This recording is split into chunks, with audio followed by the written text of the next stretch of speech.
Hello, hello, my friends, my colleagues. I'm super glad to be here again with you. Okay, we have for today the webinar number 5, and today things are going to start to become more interesting, I believe, because this is the webinar that we have been preparing in the first 4 for this sequence that we will start today. Okay, about the protocols and how to treat orthodontic cases with aligners. This is a course that I like to say it's aligners intensive because we are condensating in 12 modules, and this period we are discussing all the rules and shortcuts to make it right, the tips and what can we do to improve predictability. For those who are joining us now, and I am excited to say that we have about 150 doctors, and this number is growing from webinar to webinar. Let me introduce very fast. My name is Daniel Ramos. I am your host and speaker for this course. I am orthodontist for 20 years, and I am teaching in some institutes and universities, one in Houston, United States, other here in Spain, where I live nowadays. And I am the DSD Planning Center Ortho Clinical Manager, and also speaker for Invisalign, DSD, and member for several orthodontic and aligner associations. And today, after these 4 modules that if you couldn't be there with us, I really recommend you to go back and watch these 4 modules, okay? Because they prepare the concepts that we're going to discuss from now on to the end of this program, okay? So we already review how we have been doing our diagnosing and treatment planning process, right? Always being guided by the face, by airway, by the most advanced concepts. Also, we review about the biomechanics tips and the tools we have, such attachments, staging, elastic ramps, additional tools, and some concepts of predictability over correction. And finally, we will start today to review the most challenging and most common malocclusions that we have in front of us and how can we overcome using aligners, right? I made a very tiny change in the webinar today because originally we planned to talk exclusively about crowning, okay?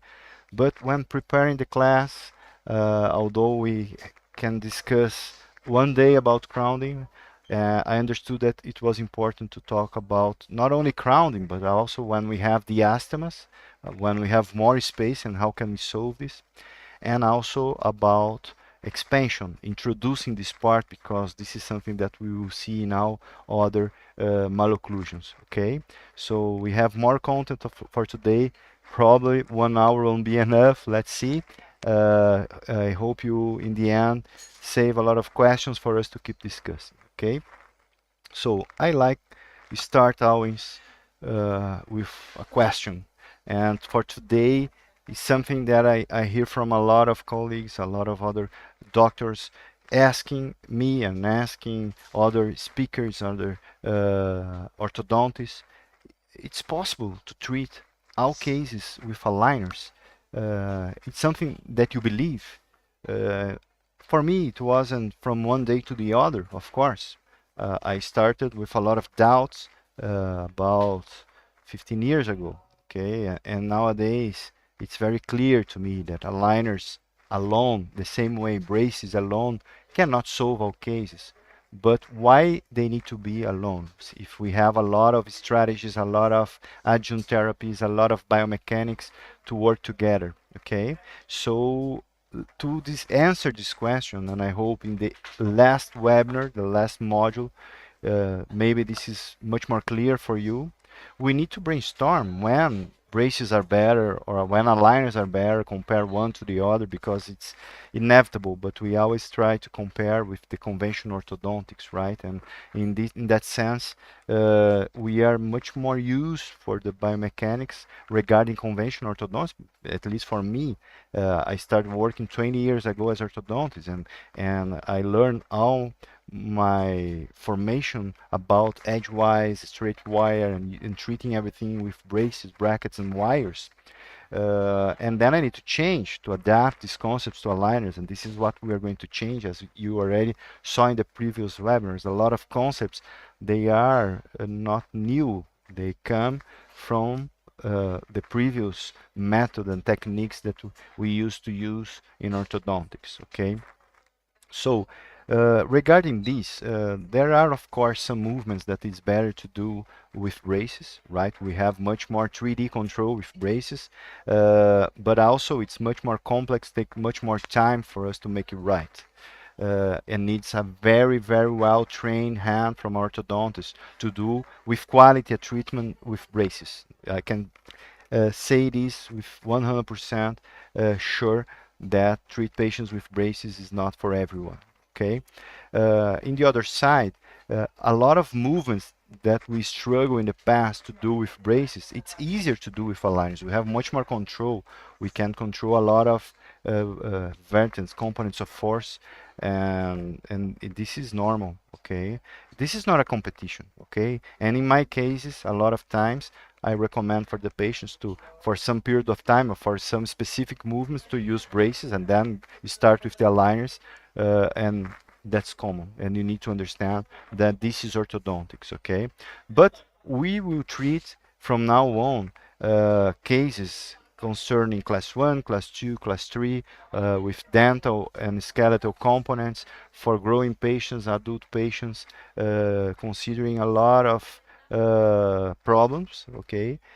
And we will do them only with aligners for you to see that it's possible, and then for another course maybe to discuss how can we combine both. Okay, but for this course and from now on, we will brainstorm over this. And the diagnostic is the most important part, okay, to understand if we can stimulate mandibular growth, or if we need to treat this class 2 with retraction, with elastic. First, we need to see and evaluate the patient, understand if the patient has any growth component for us to use or not. If it is adult, we don't have these anymore, the growth, for us to use in our favor, right? But we need to understand where to move. And the webinar number 1, I believe we already went deep to discuss this and to understand that for us the most important part is the upper incisor first, to understand the upper, and then to diagnose where we need to move the lower. Okay, so before we start my answer, I am anticipating right now, and I hope in the end of this course you can confirm with me, yes, we can treat all cases with aligners. Okay, of course, sometimes we need to add more things to help. The most important part is not the tool, is to have someone behind that understand, and this is what you are doing here in this course, to to create a correct diagnosing process, to treatment plan the case correctly. This is the key for success, okay? And the digital is helping us a lot.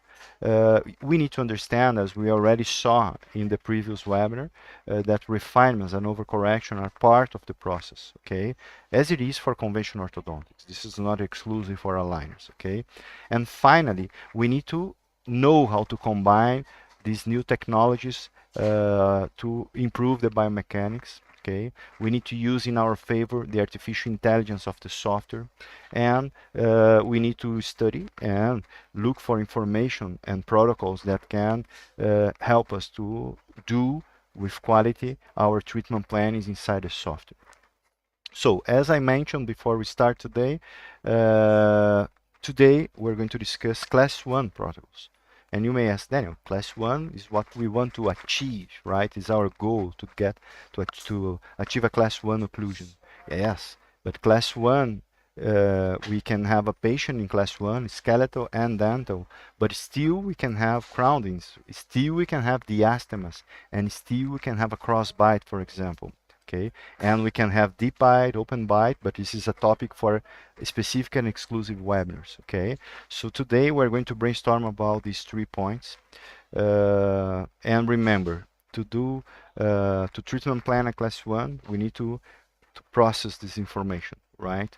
The problem is only dental or skeletal. This is what a cephalometrics is important, right? And now the diagnosing treatment planning process. The patient is an adult or the patient is a teenager that we can use some orthopedics, right? Uh, and uh, do we have a lack of space or more space than we need? Do we have vertical problems, transversal problems? We can have everything inside a class 1 patient, okay? So the most important part of a class 1 is about space, okay? Because we already have the anterior posterior fixed for a class 1 patient. Okay, we have a balanced occlusion, we have a good anterior posterior relationship. So normally the problems considering class 1 patients are related to space and how can we manage this. Okay, so although it's much more simple for class 1 with diastemas, when we have more space than we need, right? How to correct this is key factor for us to have stability in the case. So this is something that is the most important part, because later, after diagnosing that, it's very easy to create a plan to correct. Okay, so as a concept, because I like to put a very clear concept, as you saw in other webinars. Diastema is like is when you have a positive discrepancy, meaning you have the crowns smaller than the space you have in the arch, okay? Or the crowns are normal, but you have a bone structure bigger. So is this disproportion between the size of the teeth and the size of the perimeter of the bone. So if we have more bone than teeth, we are going to have more space.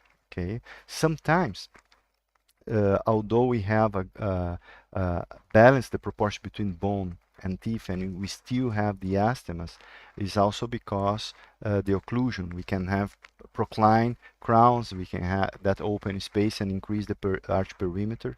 Okay, so this is the process for us to evaluate. So we need to understand if it's possible to correct only with orthodontics, okay, and then probably this is the kind of case that we have the discrepancy is zero, right? In other words, the size of the crowns and the size of the space we have in the bone are zero. We don't have differences here, but we have procline crowns. So this is the only situation that we can handle only with ortho. Another situations we have a discrepancy. In other words, we have more space in the bone than we have in the size of the crowns. So we need to adjust with ortho, distribute, and then do restorations to achieve a better proportion of the crowns. And sometimes we have diastemas, but the occlusion is good. The anteriors, or where we have the diastema, is in a good position, and we only have is this disproportion that we need to solve with restorations. Otherwise, we are going to make the occlusion worse. Okay, so the decision, right, to do ortho plus restoration mainly is when we have a bad proportion between teeth, right? We have the teeth with smaller sizes normally. A positive discrepancy, we have more space than we have to distribute the teeth, right, in the arch.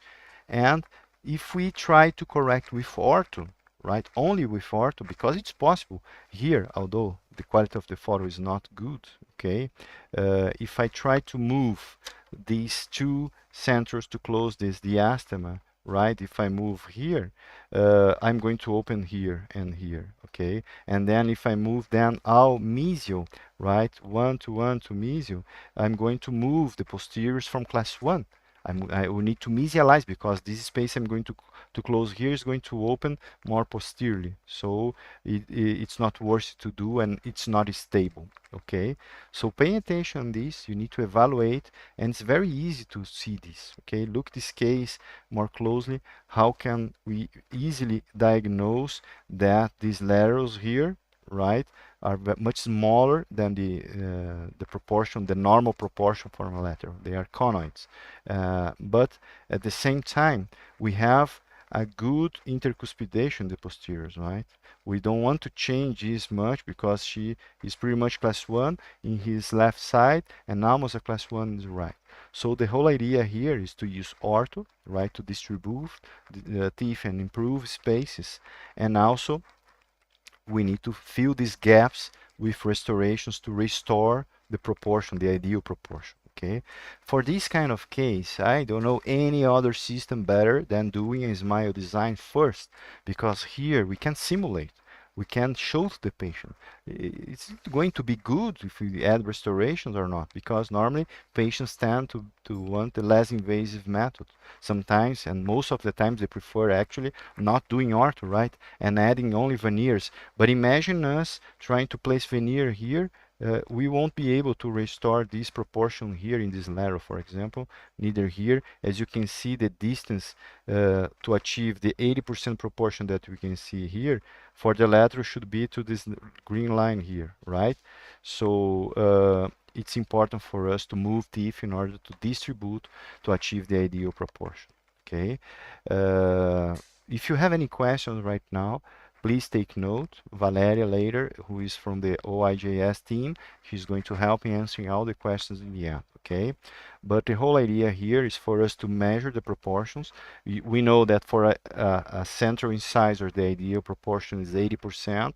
In other words, if we have a length of 10, we need to have a width of 8, right? So we can achieve the 80%. And then we can distribute the proportion for the others, initiating by the incisors, okay? And of course, here I'm using the tool of DSD, right?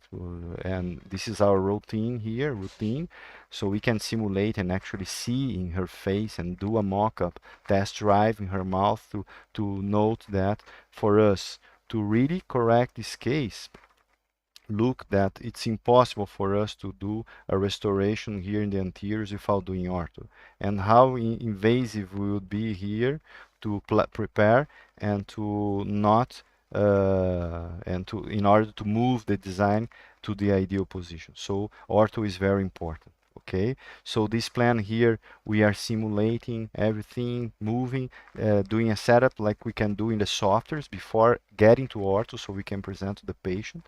Okay, and when we move to the software that we're going to plan, and if you are not going to work with DSD and Invisalign, which is this protocol I'm showing right now, you can also do a smile design by using this reference. Okay, we can please review the webinar number 1, so you can be very sure about what you need to consider, so you can have a good design frame at least, okay, to distribute spaces.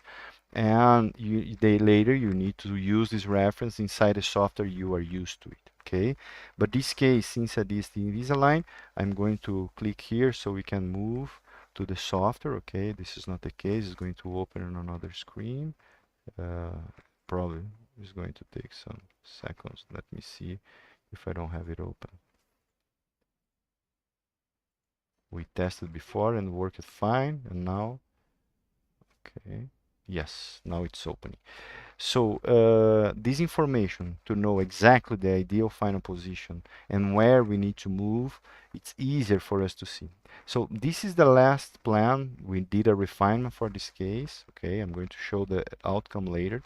But what I want you to take a look here is the sequence of movements. Okay, and then the importance of this attachment. One of the biggest advantages for us for closing spaces when we have more space than what we need is because we have normally the interproximal areas where the plastic can hold all the surface, right? So we have more contact between the plastic and the crown. Okay, but here look to these attachments. Okay, this one is one that comes with a line. This is optimized attachment. We already reviewed in the first webinars. Okay, and this is very good for a binary force. Okay, because here we have this surface, and then the force is going to come here and here. It creates a movement, a rotational movement, to compensate the crown inclination to mesial. because if this it will happen with braces. If we only place braces here and elastic and try to close this, the crown is going to inclinate to mesial and the roots is going to be to distal. And this is why it's important to place attachments when closing space, or if it comes directly from the software and you put the mouse over it and you can see that it's an optimized root control attachments. I never change because this works very well if you are used to Invisalign. But since this is exclusive for Invisalign, for this case, just for you to understand, also works very well, I like to use a rectangular vertical attachment. Okay, so we can check here and we can see that we are creating also this binary force by adding this surface, right? So we can be sure that we will have control for the root. Okay, so for to close spaces when we have long distance like this case, okay, we have a 2.6. We can do several strategies. One of them is to use rectangular vertical attachments. Okay, the bigger the better. Of course, not for the patient, but for the biomechanics. And also, if you are using Invisalign, never remove these root control attachments. Okay, this case we did like this. Okay, and then we created a normal staging to do these movements to correct and distribute spaces, so we can have in the end all the spaces distributed according to the design we plan. Okay, so moving back to the presentation, just a final review here. Okay, this attachment here is to achieve a force. My drawing is not that good. Okay, that one is coming from here, another for here. This way we're going to create this vertical force, okay, here, and the crown is going to there. So we are going to bring the root for here. At the same time, the plastic is going to bring the crown. So this way we expect to have a very vertical movement for this. The same we want to achieve with this rectangular attachment. Okay, so two main strategies. One, to have these rectangular attachments in a vertical, right? Another, to always, as I'm going to mention a few, try to overcorrect this closing. If you want to leave space for the restoration, and if you need 4 millimeters, it's better to close more so we can overcorrect this movement. Okay, and here we have the final position. We already did a refinement, in fact, to just fine-tune some other positions, but you can see here in orange, this is the initial position that we were evaluating, in green the final ideal, and here in the salmon color where we get after one set of aligners. And look how well it is distributed and how could you close the space, right? So if someone comment with you, okay, optimize attachments is much better, it's not correct. With conventional attachments that is available for any aligner system, it's possible for us to achieve great outcomes. Okay, in fact, a lot of other doctors, they actually prefer conventional attachments, and this is something that, in my opinion, depending on the case, one is going to work better, and other cases the conventional is better. So this is something that I already mentioned in webinar number 2, if I'm not mistaken. Okay, so initial, final, not a complex case, but to achieve this in one set of aligners, this amount of space closure with a good parallelism between the roots. This is amazing, and I believe I wouldn't do this as fast as I did in this case, in partnership with a DST clinic, of course, in such a short time. So, cases where we are going to treat only with ortho, remember, you need to have good teeth proportion. Okay, this is the most important part, because it's a neutral discrepancy. So you need to consider that after moving teeth and close space, you keep the good occlusion, and you are place all the tooth in a good position. This case is an example, okay, because it's very rare for us to have a case like this. We have some diastemas, but the proportion is good, and after simulating moving back and close the space, we have a better occlusion, and it's in the end we don't need to do any restoration. Okay, so if we have good proportion, try to change to adjust this with ortho only, okay, avoiding restorations, of course. And here it's a good for you if you want to take a print, or it's going to be recorded for you to see later, okay. When we have the diastemas between 0.5 and 1 millimeter, I would always add 0.2 millimeters of fake IPRs. In other words, if we need to, only ortho case, we need to achieve a good interproximal contact. Okay, if you only move with aligners until you close the space and leave it without perfectly there, remember that aligners you need to overcorrect. So by adding fake attachments, fake attachments are, fake IPRs, it's IPR that you are not going to do in patient's mouth. But the software will think that you will. It's going to create forces for you to move more, and then you can achieve a good interproximal contact to improve the occlusion. Okay, so always insert root control attachments, optimize our vertical, okay, and add 0.2 of fake IPRs. In the software, you're going to add this interproximal reduction, but you're not going to do in patient's mouth, okay? And if the space is bigger than 1 millimeter, you can add a little bit more to improve. In this case, in the end, the one that I shown the clean check, you saw that we finished with space, but because we're going to do restorations, right? So we are going to achieve this interproximal contact with the restorations. If we are not planning restorations, this strategy is very good, okay? And for bigger spaces, you can also add, if you want, depending on the position of the root, a resistant root tip, okay? So you can move the root more to mesial, so you can create a better force system, okay? And also, because this movement tends to inclinate the crowns, okay, if you do this compensation with the roots, if you have the diastema here, as you can see in my hand, okay, you start doing this, and then in the software you do this, okay, it tends to extrude, and also intrusion helps to improve this force system, okay. This is something that you may consider for your next planning in a software, and I'm available, of course, to answer your questions and explain better after the class. Uh, Probably the most common malocclusion in orthodontics, right? Because we can see crowding in class 3 patients, class 2 patients, class 1 patients. So it's something that we are going to face in pretty much almost all cases. I wish all my cases were about the diastemas and more space, then it's much better, much easier, okay?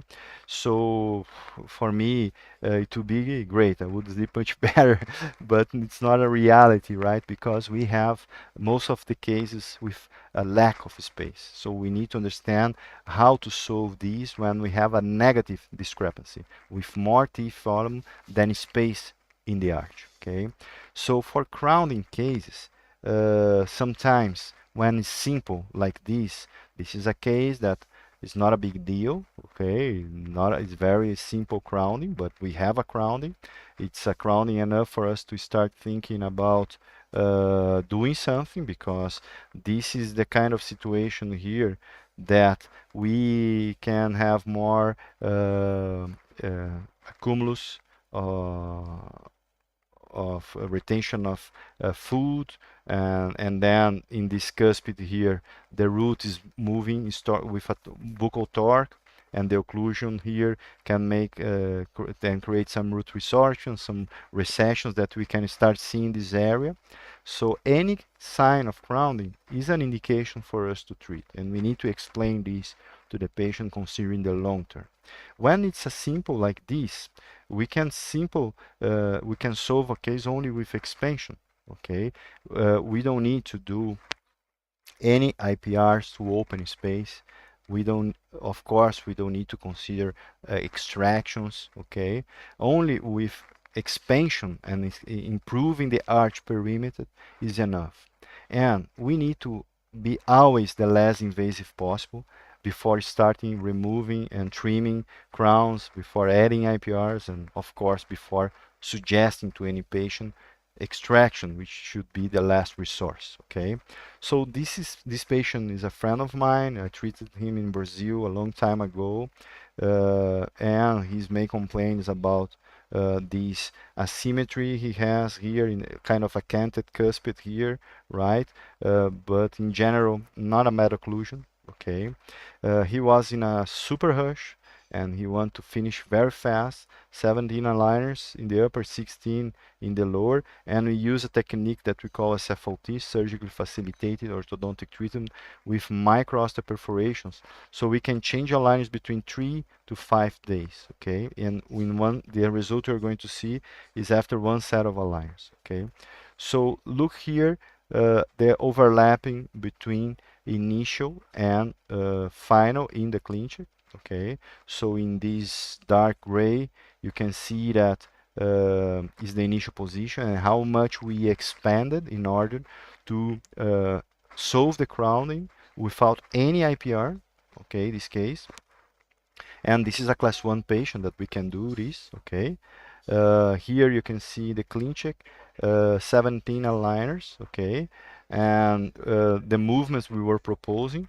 Probably the most challenging one, the intrusion of the 2.3, the upper left cuspid, okay, but only by expanding and not moving the anterior-posterior relationship, keeping him in class 1, we could do this.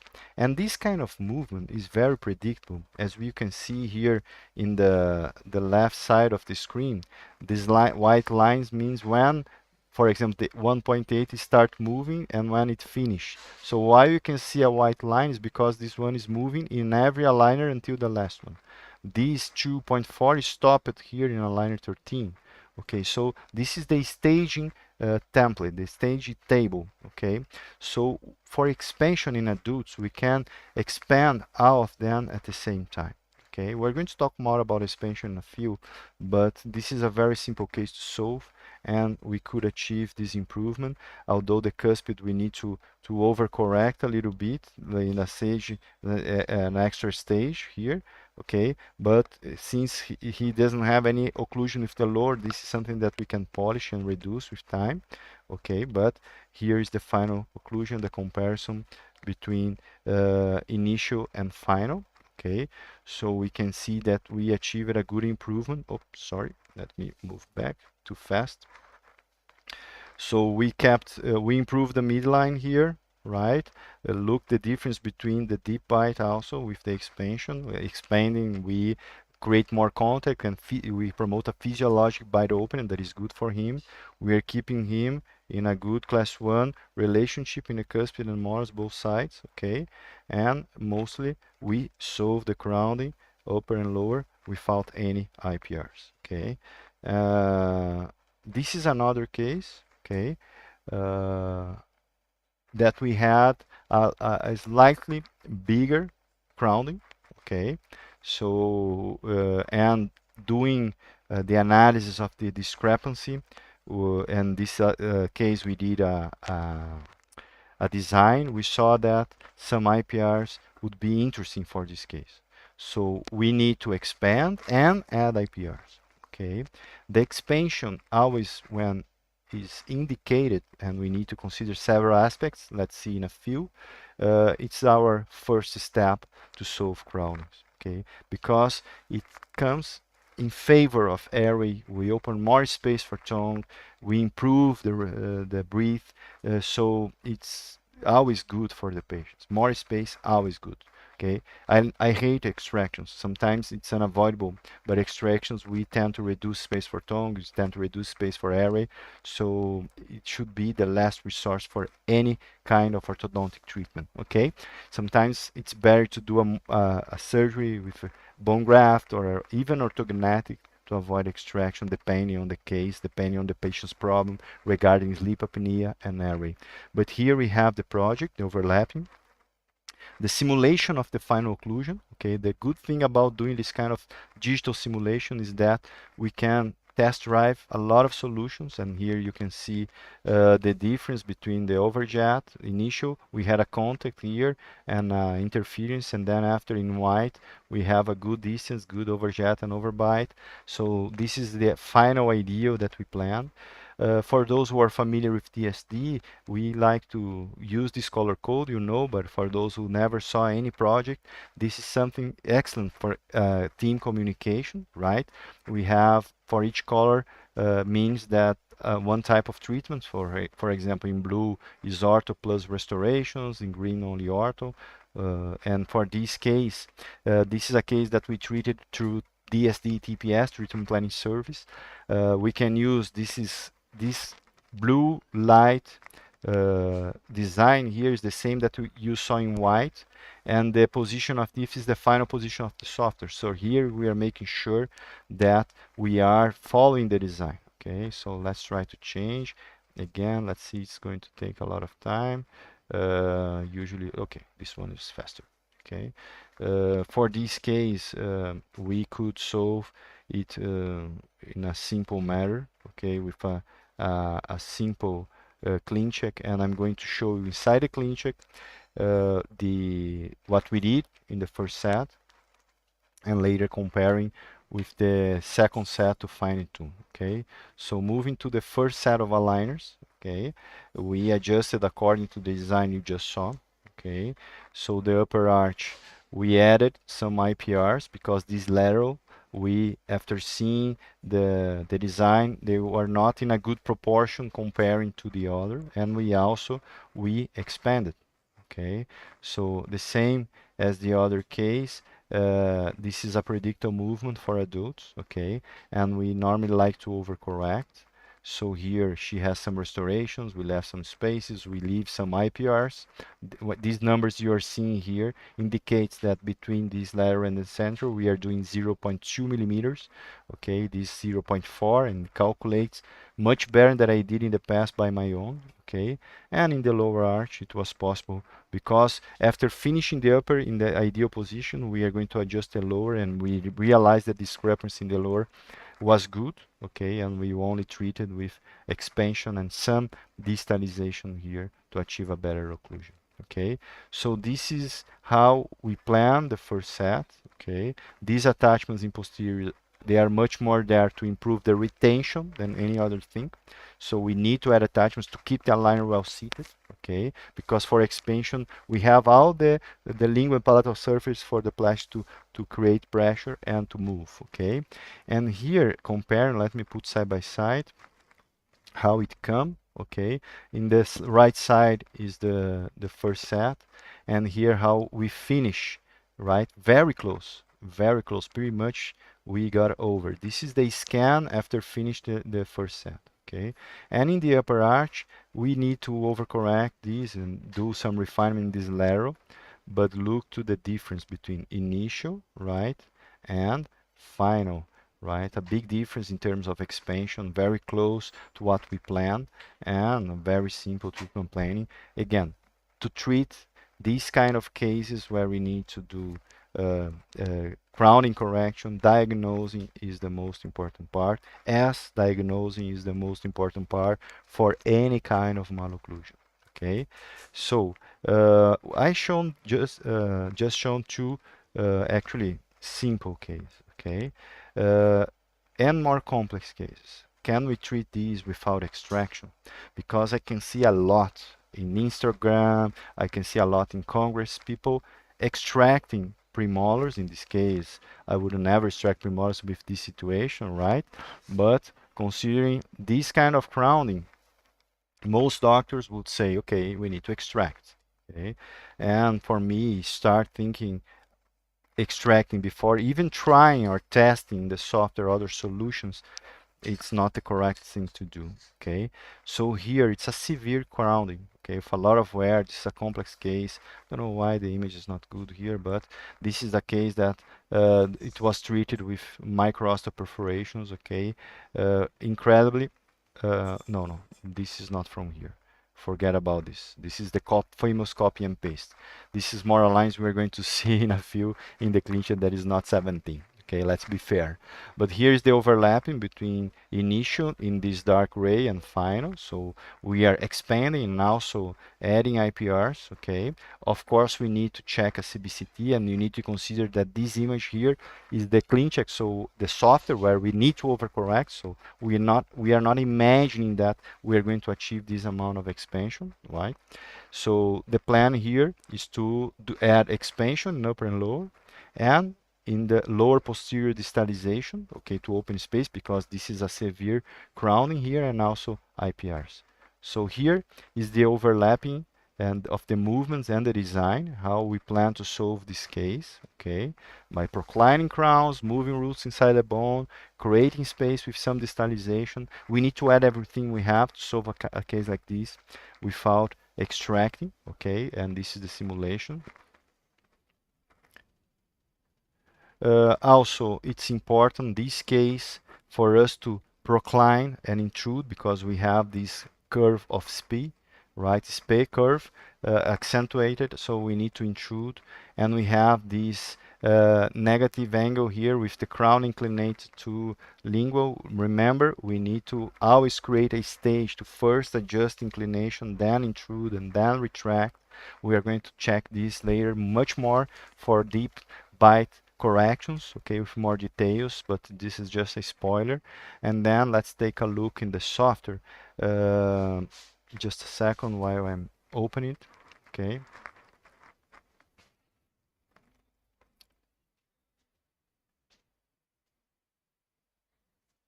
Let me hide here.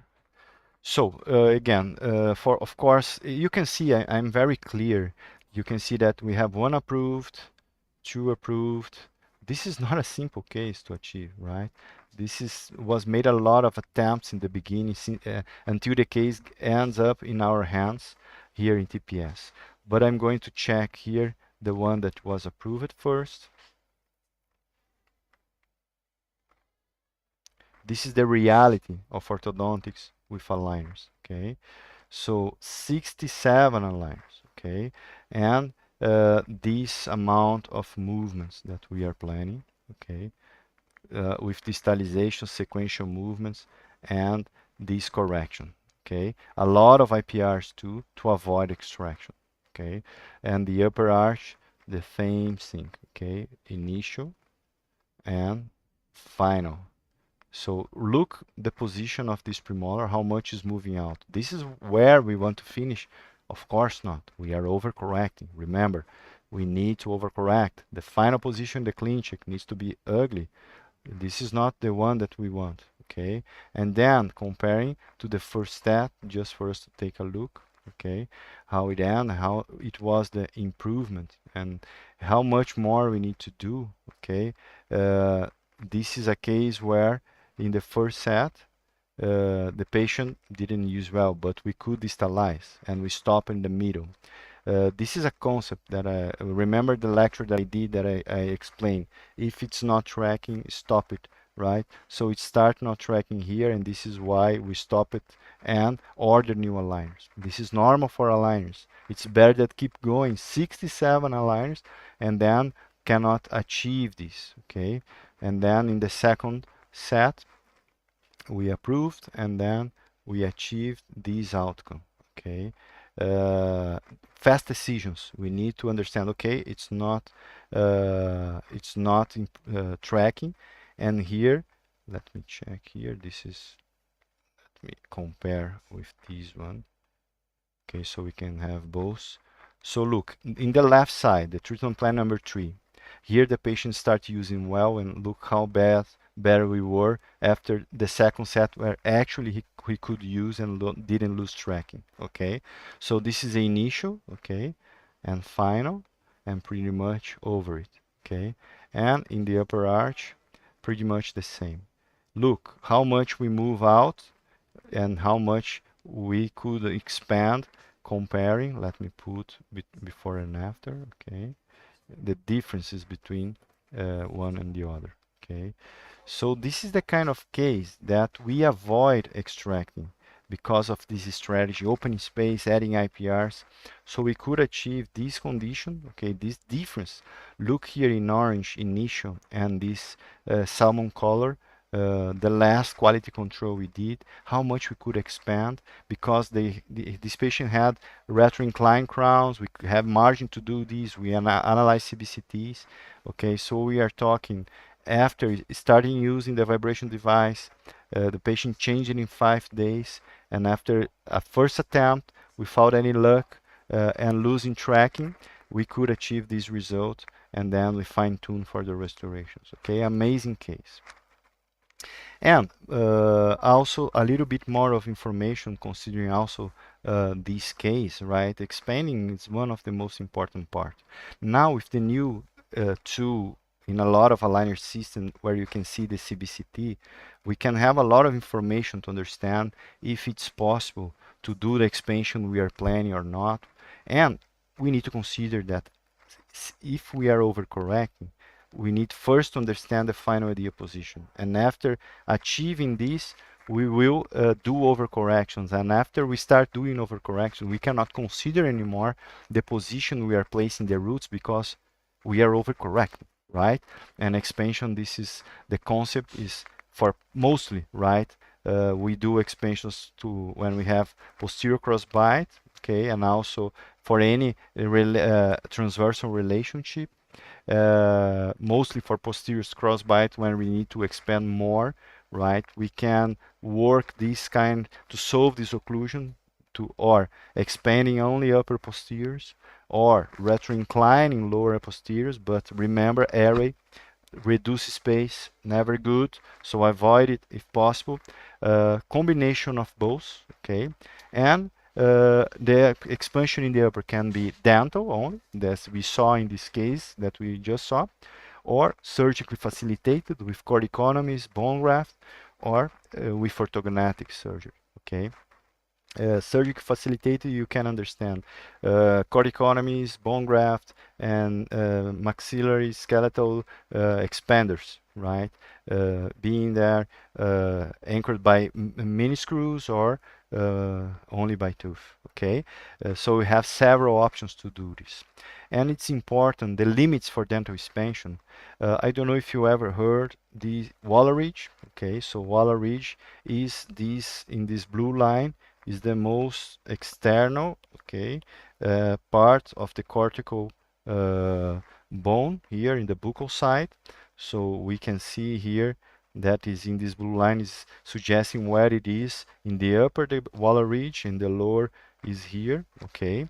So the Waller ridge is an anatomical reference for us. So we are, if we are seeing the model in occlusal view, normally is the most external contour there, so we can understand and have a good reference, okay. We need to understand the periodontal conditions, okay, and this is super important to have CBCT. And how much we need to expand, right?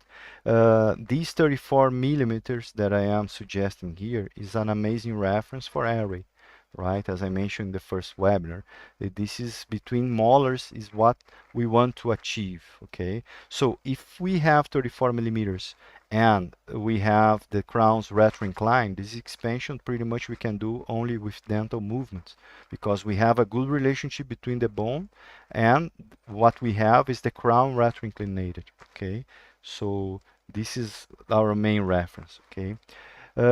We need always try, and by measuring this, understanding if it's possible to correct any crossbite or to achieve the ideal final design by doing dental expansion. So again, magnitude, how much we need to expand, the Waller ridge, not wall ridge, Waller ridge, I need to correct this, and the perio conditions, okay? In the software, good tip, overcorrect, always posterior expansion. Never finish with the perfect occlusion, perfect correction, because this is not going to happen in patient's mouth. Overcorrect buccal root torque, because when we are using the aligners to create force, they are holding the crowns, correct? And we are going to procline the crowns to buccal. If this is the exact movement that you want, perfect. You don't need to concern about it. But if you want body movement, you need to compensate with buccal torque of the root, so you can compensate this, okay? And every time you want to expand, If you remove occlusal interference with fake attachments that we discussed in the first webinars, or bite turbos, or even crossbite elastic, anything that you can remove any occlusal interference and help with force, it's going to help. Okay. The criteria for perio, right, is to understand, and for this you need, of course, a much more comprehensive digital analysis with CBCT, right, and a software that provides you the final position compared with the bone to understand if you have enough bone there to do the correction only with orthodontics, or if we can see, as you can see here in orange, if the roots are moving out. Okay. The same case we saw just a minutes ago, we have also a crossbite. Look here, right? This crossbite, we have a crowning and a crossbite. And remember the Waller ridge, okay? This is, let me come back here and let me draw, okay? So in this model here, okay, looking in this occlusal view, the Waller ridge, it would be this most external line here, okay?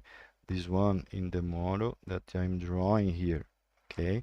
And evaluating this, you can measure, I'm going to put in another color, from this tip of this, uh, you need these green dots should be before this red line. You can move also probably here and here. So this is an initial reference, and if you don't have the chance to have a CBCT, or you are not using a fancy software that can have CBCT, this is at least for you to have an anatomical reference about the Waller ridge. Okay, by doing a design, we can understand where we need to move and how much we need to expand and test drive this. Okay, so here we can adjust the design. If the doctor who is working with us in DST, he says, okay, I just want to do this treatment, but this patient won't do any surgical procedure, we need to do only with ortho, so we can use this Waller ridge, this red line, as a reference and move the design until it achieves this red line, or in fact to stay a little bit before. Okay, and here we are now understanding that this case we already saw, that is possible for us with overcorrection that I already presented to achieve this outcome, okay, where we can see the design in white, how much we need to expand, okay, using the protocols of overcorrection, okay, understanding that for this case we have enough bone, we have a good periodontal limit, okay, and in the green is the ideal, and in the right side with the salmon we achieved pretty much over the design, over the conditions that we wanted to achieve. Okay, the comparison between green ideal and salmon color achieved very close, right, very close for the, I won't say one set, because as I mentioned there, the first set the patient stopped using probably in the aligner number 20, and then we scan again and keep going, okay, but very close to the ideal, and then we did some fine tunings for us to finish the case exactly where we wanted according to the design. Okay, so here we have another case. Let me go back, because you are going to say that I'm crazy. This is not the same case, right? Let me go back here and let me move, because I am with this clean check and I mentioned as the other, but this is the another case. But I just want to illustrate this to show that with overcorrection we can achieve this outcome without doing extractions, without doing much more than expansion and IPRs. For posterior expansions, mostly for crossbite, okay, expansion tip. You can evaluate in a CBCT is much easier, because you can see exactly these slides that you are seeing in the screen. Okay, so in the screen we can diagnose very fast that the initial position that you can see in this blue axis, okay, let's remove and put this one is the initial position, okay, for both sides, okay, And you can see that the crown is moved to palatal, and the roots is more moved to buccal side. Okay, so we can improve a lot because we have this distance here from the palatal side of the crown compared to the other distance that the future position is suggesting. We can expand a lot from both sides, okay? Only with crown inclinations, because we have a good distance from the bone structure here, and we just need to do crown pro inclination, okay?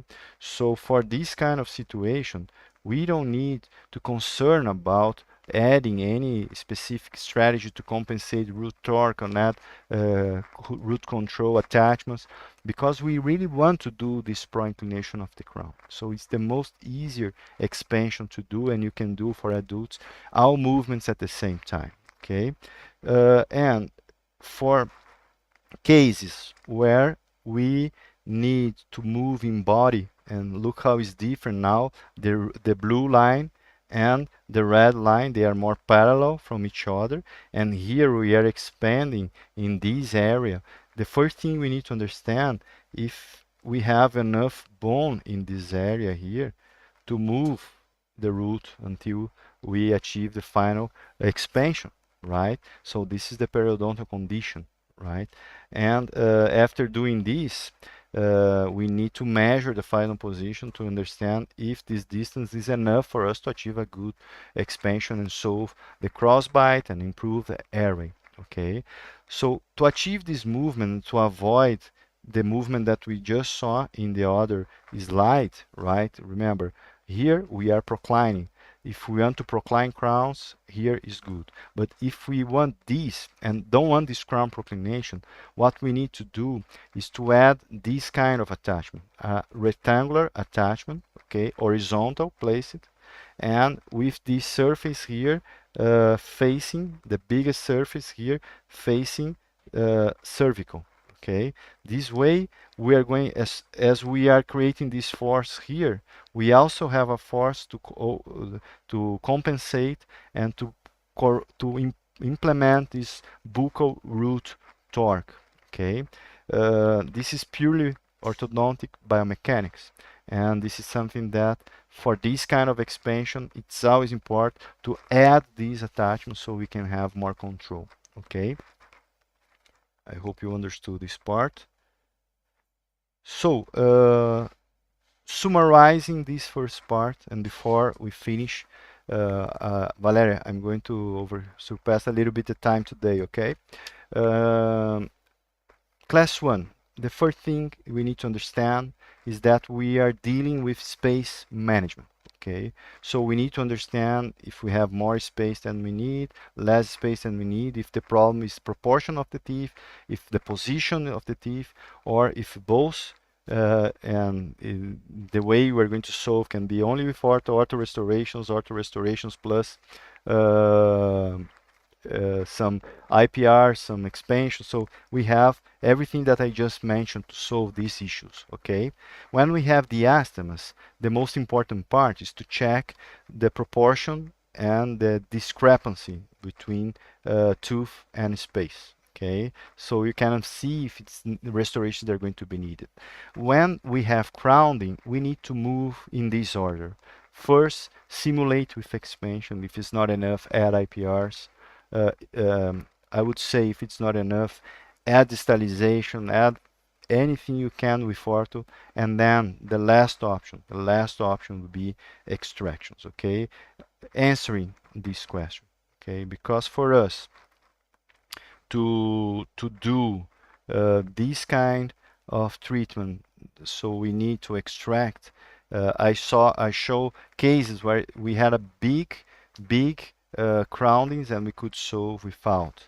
But we also have cases like this that we have another important information. So sometimes the patient is in a hurry, sometimes he has both arches a little bit more proclined and he has margin for the profile. Okay, but this case is one of the cases that in the end we decided as a team to solve with extraction of 4 premolars. So we test drive the design, Okay, so this is a class 3 patient, sorry, with crowding. Okay, so for us, we had a lot to distalize both all quadrants. Okay, this is interdisciplinary because he wants to do some veneers in the incisors, improve the aesthetics. And we treated with Invisalign. He was a TV, worked at TV in the sports program, so he was in a rush, and he wasn't open for a very long-lasting treatment. Although, if we don't know how to handle, extractions case can be very long-lasting. Okay, so you can see here the malocclusion. Okay, and he, in the contrary of other patients, he doesn't have a lot of margin to do a lot of expansion. Okay, so we decided this case that it was one of the case, one of the few cases that we extract. So this is the models. Okay, some cross bite here. We can see that we have the volar ridge there, but not much to expand in the anteriors, and to open space we need to distalize a lot of time. So we start creating the design here, the frames that you are starting to get used, the design over it. So we are deciding, because he has some volume in the lips, that we can retract a little bit the anteriors and mesialize the posteriors. Okay, no any issue for the array. It was very investigated to decide for this plan, so this is important. When you're planning to extract, be sure that your patients, they don't have any sleep apnea array issue. Investigate this, otherwise you make it worse. Okay, so here, test driving his face, the process about doing the mock-up. Okay, so you can see here initial design, the virtual mock-up, and this is the mock-up in his mouth, not the end of the treatment. We just test drive it here for him to see what we were planning and to approve together with us. This is a decision we made together. Okay, the color code that I mentioned. Here, the clean check, we are talking about 7 months and a half for this first set, 45 aligners in the lower, 32 in the upper. Okay, 46, sorry. He used the vibration device, Vipro. Okay, and changed aligners in 5 days. This is a protocol for my clinic in Brazil, and we are suggest to a lot of doctors. If you never heard, the Vipro, it's amazing tool, high frequency vibration to improve. This is the device here. Okay, and here is my patient after one set of aligners in 7.5 months. Okay, of course we still need to go on with the treatment. Okay, we keep going. We need to add just a little bit more here. The lower the same, so we have a big difference. The lower, we are deciding if we need to retract this much, because this is not going to happen. I'm realizing during the treatment, so we are adjusting. But look the difference in one set and how much we close space, because look, here he doesn't have the second premolars. We decide to extract the second, and look how it was and how it is in after 7.5 months. Okay, so we could close the outer space, and now it's about adjusting the occlusion. Okay, and here he is with his self-esteem very high, very happy after one set of aligners in much less than 1 year. This kind of patient, when we make it right in one set, even though we know as orthodontists and dentists that we still need to improve occlusion to avoid restorations, he's completely open for that, because this is something that he's looking for, and he's achieving very fast, and he won't mind to keep going. Okay. Well, in the end, Valeria, it's as the same way the vibration, I speed up the process, and in fact I was right on time, right, for any questions. So I'm here available to answer any questions you need. Okay, and I hope uh, you could take some important tips for your crowning cases, right, for your diastemas cases, and for cases you need to expand. Okay, let me know if someone made any questions.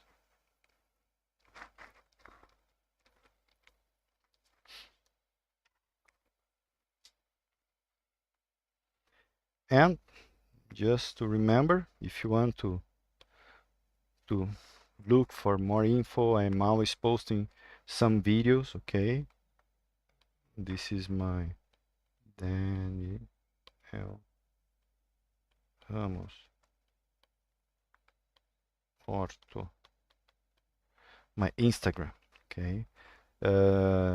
You can follow me there and keep asking and following for more tips. We have a lot of projects for next year. We are looking forward different courses, different ways to show the protocols, and I would love to hear your feedback. It's very important, okay, about these lectures, about how you feel, if you want uh, to me to concentrate more in the software. So there's a lot of way we can teach. Next lecture, we will have more time. And these concepts, even though this first webinar about protocols, each webinar has a specific topic, we are going to come back for sure. And then you can use other cases to make the questions and confirm that you understood and see other cases, okay? Uh, I am working in a treatment planning service, coordinating this service. We have been doing more than just last year, more than 1,000 cases. We have a lot of volume of cases that we are validating these protocols. And some cases we are showing just a fragment just to explain a strategy. Other cases we are showing the complete case, okay, considering restorations and everything else. The most important in this kind of course is for you to extract the protocol, understand how to implement these, and doesn't matter if it's not with system A, B, or C. Okay, the most important part is for you to understand the concept, and then you can use it anywhere. Okay, no questions?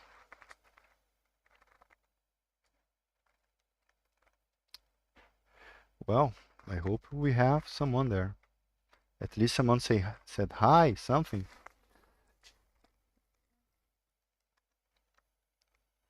Okay.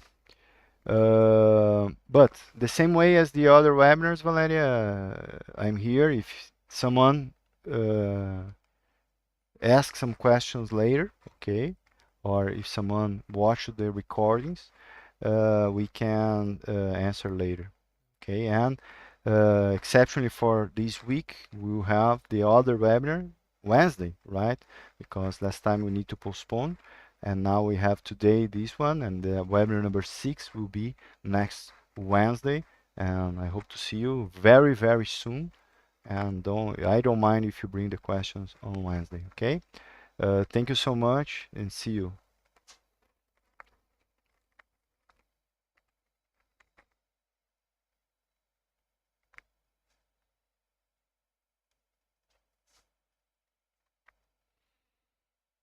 Oh, hi. That's great. Thank you so much. Sometimes in this, well, thank you, Valeria.